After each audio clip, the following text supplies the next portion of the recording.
이런 것들 때문에 안면 홍조가 나타나는 거에서 자세히 알아봤잖아요. 그쵸. 혹은 나에게 다른 문제가 있어서 안면 홍조가 나타날 수도 있지 않을까 생각이 되는데 서혁진 원장님께서는 어떻게 생각하시나요? 실제로 안면 홍조로 호소하시는 환자분들 10명 중에 6명이 네. 폐경기 여성분입니다. 그러다 보니까 여성 호르몬에 대한 체크가 제일 중요한 건 네. 맞고요. 그쵸.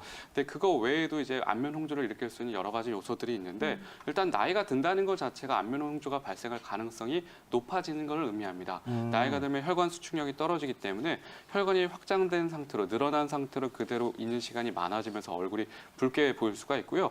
또 유전적인 요인도 분명히 있다고 합니다. 그리고 생활 습관 중에서 뭐 사우나를 좋아한다거나 아니면 식당 같은 데서 뜨거운 열기 속에서 오랜 시간 일을 하셔야 되는 경우 이런 것도 역시 안면 홍조를 일으킬 수 있는 부분인데 유전이라던가 여성 호르몬의 부족이라던가 뭐 이런 부분은 사실상 우리가 컨트롤할 수 있는 게 아니잖아요. 그렇죠? 그쵸. 근데 우리가 컨트롤할 수 있는 부분이 또 한 가지가 있습니다. 뭐냐면 바로 약물에 의한 안면 홍조 증상이 발생하는 경우거든요.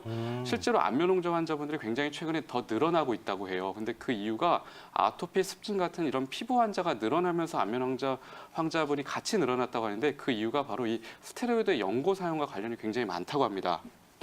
이 스테로이드 연고 같은 경우에는 이제 극심한 피부 가려움증을 해소하는 데는 물론 굉장히 탁월한 효과를 갖고 있지만 피부 장벽을 무너뜨려서 피부를 점점 표피를 얇게 만들기 때문에 혈관의 수축력을 굉장히 저하시키고 피부의 면역력 자체를 떨어뜨린다고 합니다. 그래서 이 스테로이드 사용이 많아지다 보니까 자연스럽게 안면 홍조 환자분이 늘어났다고 하고요.